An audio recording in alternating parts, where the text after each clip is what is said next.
fait une enquête début avril auprès de nos clients et puis de nos prospects.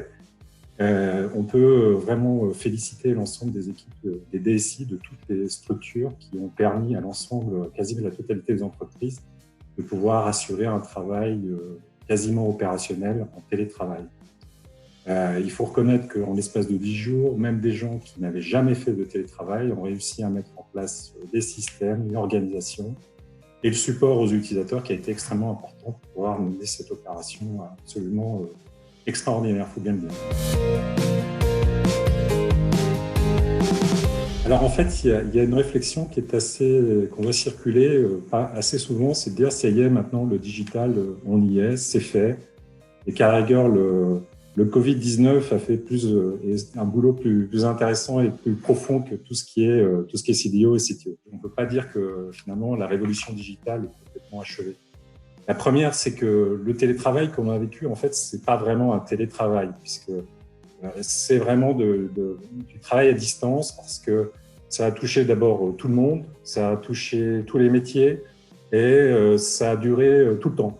Alors que le télétravail tel qu'il est conçu jusqu'à présent, et qui certainement à l'avenir reviendra, c'est vraiment le fait de pouvoir travailler de temps en temps. Ça ne concerne pas tout le monde, parce qu'il peut y avoir des problèmes de sécurité, il peut y avoir des problèmes qui font que des personnes ne sont pas éligibles au travail. Et puis surtout, c'est pas à 100%, quoi. Je veux dire, on n'est pas complètement dedans. La situation telle qu'elle est aujourd'hui, c'est qu'on a été confinés, les collaborateurs sont confinés, alors ça pose à la fois des problèmes pour les mères de famille et les pères de famille, bien évidemment, qui doivent jongler, je dirais, entre leur travail et puis la préoccupation, l'éducation des enfants qui sont là et qui prennent du temps. Et puis à l'autre extrémité, moi j'ai eu des témoignages assez réguliers au niveau de l'IT où des équipes, des développeurs travaillaient beaucoup, se levaient tôt, se couchaient tard et faisaient un boulot extraordinaire. Alors, vous voyez, donc finalement, cette expérience de télétravail, elle est intéressante, mais on ne peut absolument pas en tirer de conclusion sur l'avenir du télétravail. Donc le deuxième point, ça concerne l'activité digitale, le fait qu'on a beaucoup espéré que les canaux digitaux, les canaux de web allaient pouvoir reprendre finalement le relais de commerce physique. Mais en fait, ça ne s'est pas avéré. Ça ne s'est pas avéré pour différentes raisons. Déjà, la première, c'est qu'aujourd'hui, l'ambiance, je dirais, n'est pas forcément à la surconsommation. Donc, les gens n'achètent pas beaucoup. Et puis aussi, les entreprises ont pu voir pour certaines que finalement, faire de la vente web à petite échelle, ça allait, mais dès qu'il s'agissait d'avoir une échelle un peu plus importante, c'était compliqué. Et c'est aussi plus compliqué quand toute la chaîne logistique et la gestion des stocks n'est pas adaptée. Donc là, finalement, les entreprises ont bien vu que dans ce contexte-là, beaucoup de process automatisés finalement aidaient, facilitaient, que le digital facilitait l'opération. Mais elles se sont aussi aperçues des limites. Et je pense qu'un des enjeux de la suite, on en parlera, sera de revenir sur ces défauts, ces problèmes pour pouvoir les régler et continuer la marche du digital. Enfin bref, le digital, c'est loin d'être fini. Donc le 11 mai, on a la sortie du confinement, mais qui n'est qu'une étape vers la sortie de crise, en fait, finalement. C'est la sortie de crise, c'est-à-dire la fin de l'épidémie, qui n'est pas bien identifiée, mais sera certainement à une échéance de un an et demi. La préoccupation de la DSI sera bien évidemment dans cette période-là d'accompagner son entreprise dans sa convalescence et dans sa reprise d'activité et de faire face à tous les aléas qu'elle peut avoir. La première étape est vraiment importante, c'est la sécurisation et la fiabilisation des systèmes et des données.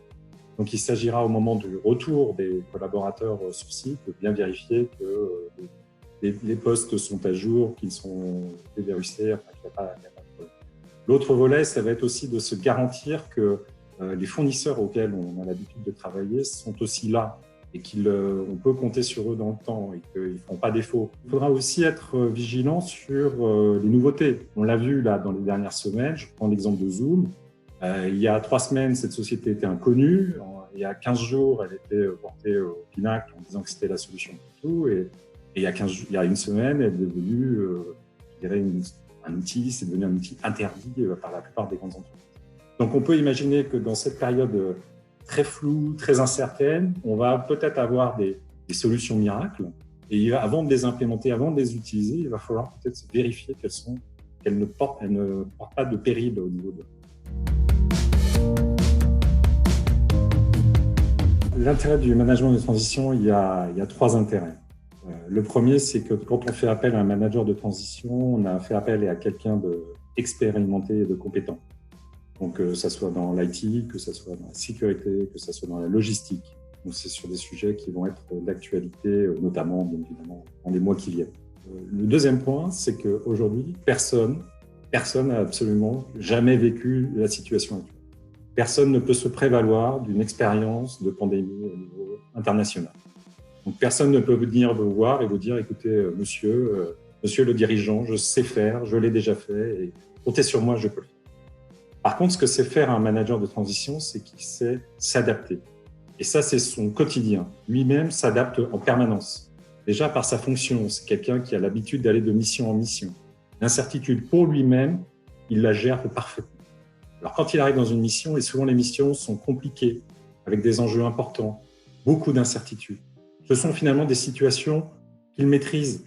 Il sait faire, il sait agir tout de suite en coordination avec les équipes. Et ça, ce savoir-faire, eh bien, vous le trouverez avec un excellent manager de transition, c'est clair. Le troisième point important, et qui est aussi une qualité du manager de transition, c'est ce que j'appellerais aujourd'hui son humanité.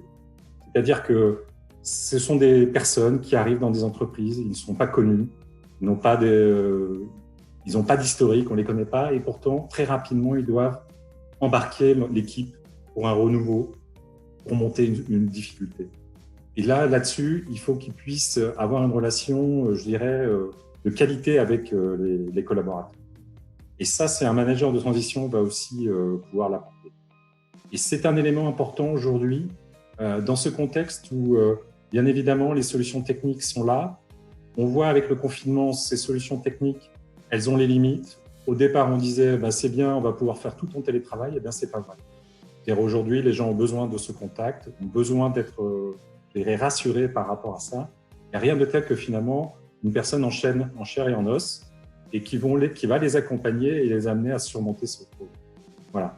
Donc, je pense qu'intrinsèquement, les qualités du manager de transition sont parfaitement adaptées à ce genre de situation.